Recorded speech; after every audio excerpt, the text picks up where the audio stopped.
When Pope John Paul came to New York, it was a magical thing. The Pope was to come up in a limousine and come through the door where the Zamboni actually comes through.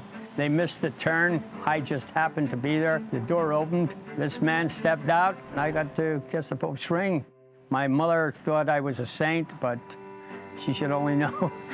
As Madison Square Garden's head carpenter for nearly 50 years, Malcolm Shaw has a lifetime of incredible stories, including how he was hired.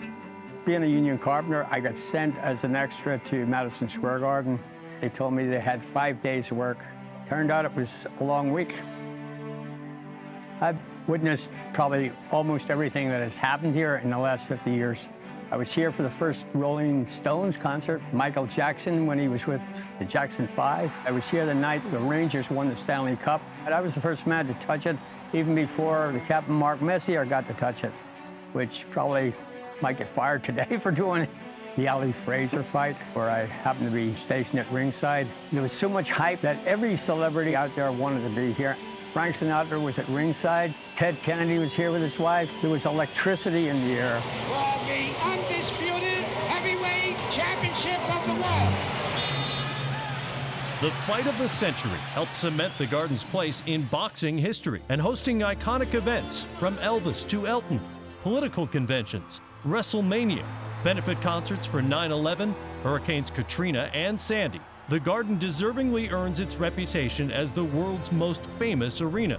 Yet even with distinguished guests passing through the Garden, New York Knicks basketball has always remained its signature event. I also was here for the first and second World Championships. I was there when Willis came out onto the court, when we all thought he wasn't going to play.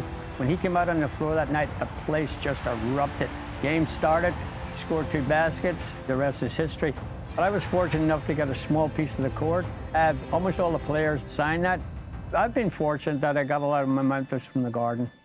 We probably possessed 2 of the only tickets from opening night at Madison Square Garden in 1968. One of my bosses came out and handed me 2 tickets, and naturally working, I couldn't use them, so I put them in a drawer. I had them for years, and we decided that we would donate them back to the Garden.